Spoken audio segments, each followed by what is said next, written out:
Good morning and welcome to the one-of-a-kind Financial Show Daily. I'm Mike Milligan. It's Tuesday, June 16th. Today we're going to put SpaceX record-setting IPO into historical context. What happened when Amazon and Facebook went public and what the lesson is for you. Plus, the Fed kicks off a two-day meeting that could reshape rate expectations through the end of the decade. Let's get to it.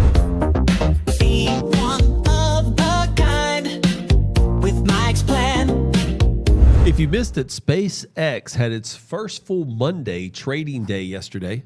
Friday was its initial public offering day on the market, and shares jumped another 19.6% to close at $192.46.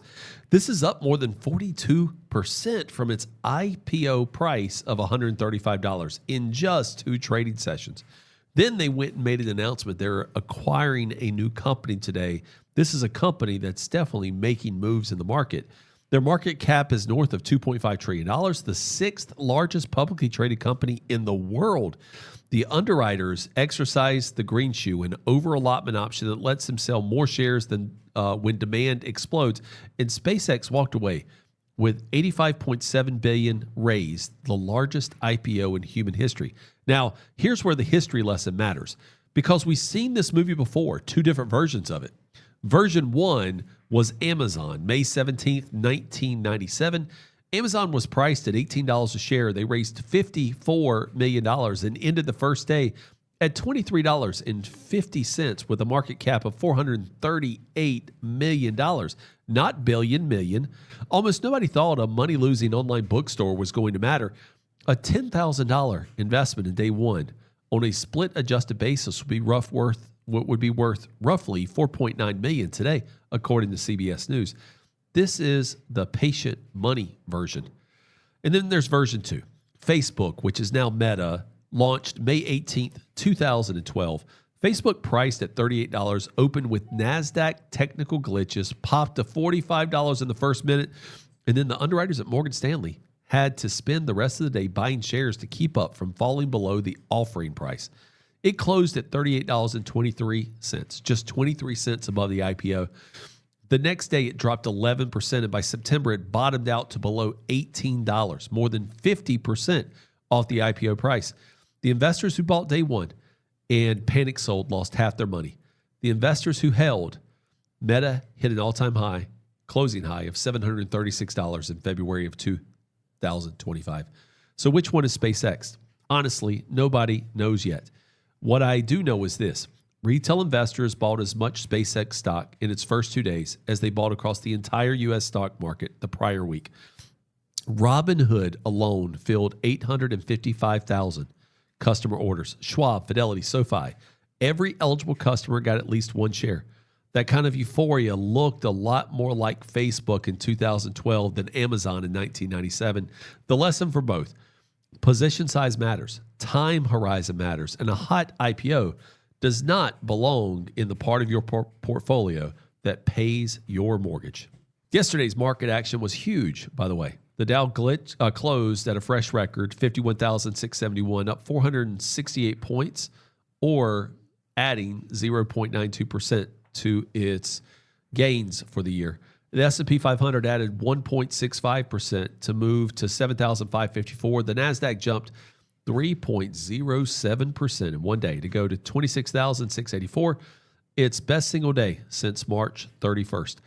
Oil prices collapsed on the Iran framework agreement. Technology led the rally, and all the Magnificent Seven stocks were green, with Meta leading the group up about 4%. Bond yields were quite flat ahead of the Fed meeting. But here is the main event. The Federal Reserve begins its two-day meeting today. Tomorrow, Wednesday at 2 p.m. Eastern, we get the rate decision and, critically, the updated summary of economic projections in the dot plot. Chairman Kevin Warsh's press conference is at 2:30 p.m. tomorrow. This is his first meeting as Fed chair. CNBC put out their Fed survey this morning, and the results are eye-opening. Here's what the pros are saying. No rate change tomorrow. The Fed fund stays at 3.62%, and the survey expects it to stay there until 2027.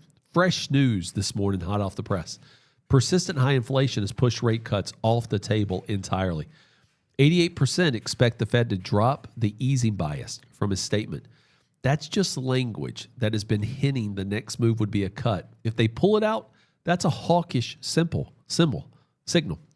The committee has shifted hawkish by nature. As Dayco at Ernst & Young put it, several members of the committee have recently suggested that raising rates should remain an option if inflation continues to exceed targets, end quote.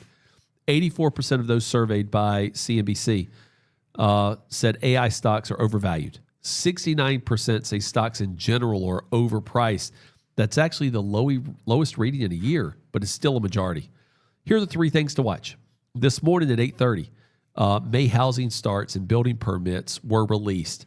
Tomorrow at 8:30 a.m., May retail sales numbers. The consensus is 0.5%. This is the read on whether the consumer is still spending despite 4.2% inflation. And then tomorrow at 2 p.m. Eastern, Fed decision, dot plot, and Walsh's first press conference. If the dot plot shows zero cuts in 2026, the market will need to digest that. Prediction markets are now pricing 57% odds of a zero cut this entire year, according to the Capitalist. One more thing, and this is the wild card from the survey. The Iran peace deal was announced after the survey was conducted. CNBC notes that could give Walsh the leeway to reduce rates sooner than anticipated if oil keeps falling and inflation cools. So watch the body language tomorrow and see what happens. That's your Tuesday, June 16th edition of the one-of-a-kind Financial Show Daily. SpaceX is the IPO of the century, but remember, in the year 2000, the title belonged to AT&T Wireless, and you probably don't even remember that one.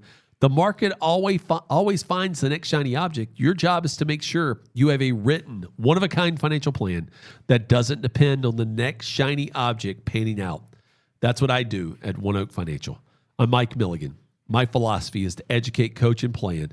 See you tomorrow with the full Fed coverage. This has been the One-of-a-Kind Financial Show Daily with your host, Mike Milligan. I am a investment advisory representative with Advisory Alpha, LLC. Ideas by Mike doing business as One Oak Financial was an unaffiliated entity of Advisory Alpha, LLC. All comments today are sourced and noted in the comments, and this is for education purposes only. Please do not make investment decisions based off this. Consult a licensed investment professional. To reach out to Mike, go to oneoakfinancial.com and hit contact there. That's the number one, oakfinancial.com, and hit contact us.